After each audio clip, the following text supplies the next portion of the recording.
സനോജ് സുരേന്ദ്രൻ ചേരുന്നുണ്ട് കോട്ടയത്ത് നിന്നും. സനോജ്, രാവിലെ നല്ല മഴയായിരുന്നു കോട്ടയത്ത്. നിലവിൽ എന്താണ് കാലാവസ്ഥ? ഇന്നലെ വൈകിട്ടൊക്കെ നല്ല മഴയും ഉരുൾപൊട്ടലൊക്കെ ഉണ്ടായിരുന്നു കോട്ടയം ജില്ലയിൽ. എന്താണ് നിലവിലത്തെ കാലാവസ്ഥ? മറ്റു വിശദാംശങ്ങൾ കൂടി.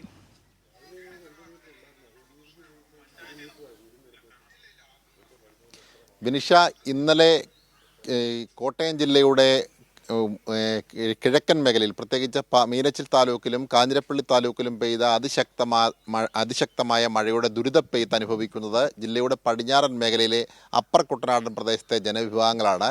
കാരണം മീനച്ചിലാർ കരകവിഞ്ഞൊഴുകി മീനച്ചിലാറിലുണ്ടായ വലിയ തോതിലുള്ള വെള്ളപ്പൊക്കത്തിൻ്റെ ദുരിതം ഇപ്പോൾ ഈ വെള്ളം ഒഴുകിയെത്തുന്നത് പടിഞ്ഞാറൻ മേഖലയിലേക്കാണ്. അയർക്കുന്നം, തിരുവാർപ്പ്, ആർപ്പൂക്കര പോലെയുള്ള പഞ്ചായത്തിൻ്റെ താഴ്ന്ന പ്രദേശങ്ങളിൽ വെള്ളം ഒഴുകിയെത്തി പല വീടുകളിലേക്കും വെള്ളം കയറി തുടങ്ങിയിട്ടുണ്ട്. ഇപ്പോൾ ഞാൻ ദൃശ്യങ്ങളിൽ കാണാം, ഈ മീനച്ചിലാർ കരകവിഞ്ഞൊഴുകിയതിൻ്റെ ഭാഗമായി പല വീടുകളും വെള്ളം കയറുന്ന ഒരു ഭീഷണി നിലനിൽക്കുന്നുണ്ട്. ഈ പ്രദേശത്തെ ആളുകൾ ഇപ്പോൾ നമുക്കിപ്പം ചേരുന്നുണ്ട്. ചേട്ടാ, ഈ പ്രദേശത്ത് വലിയ തോതിലുള്ള വെള്ളപ്പൊക്കം അനുഭവപ്പെടാറുണ്ടോ? ഇപ്പോൾ അപ്പുറം ഒരു വീടിൻ്റെ മുൻഭാഗത്തെ സംരക്ഷണ ഭിത്തി ഇടിഞ്ഞ് ആ വീടിൻ്റെ ഒരു നിലനിൽപ്പ് പോലും അപകട ഭീഷണിയിലാണ്. എന്താണ് സാഹചര്യം? അതായത് എല്ലാ വർഷവും വെള്ളപ്പൊക്കം ഇപ്പം വളരെ അതിഭീകരമായി നമ്മളുടെ ഈ മരിയാത്തുരുത്ത് കര, ഈ ഏറ്റുമാനൂർ ബ്ലോക്കിലെ അയ്മനം പഞ്ചായത്തിൻ്റെ 12-ാം വാർഡിൽ മരിയാത്തുരുത്ത് കരയെ ആക്രമിച്ചുകൊണ്ടിരിക്കുന്ന ഒരവസ്ഥ ഇപ്പം നടന്നുകൊണ്ടിരിക്കുകയാണ്.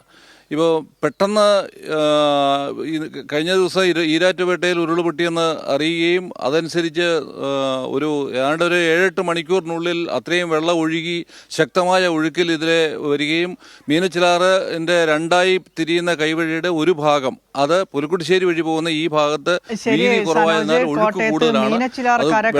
ഈ കരയിലുള്ള വീടുകളിലേക്കൊക്കെ വെള്ളം കയറുന്ന ഒരവസ്ഥയാണ് കോട്ടയം ജില്ലയിലുള്ളത്. സനോജ് സുരേന്ദ്രനാണ് വിശദാംശങ്ങൾ പങ്കുവെച്ച് വന്നത്.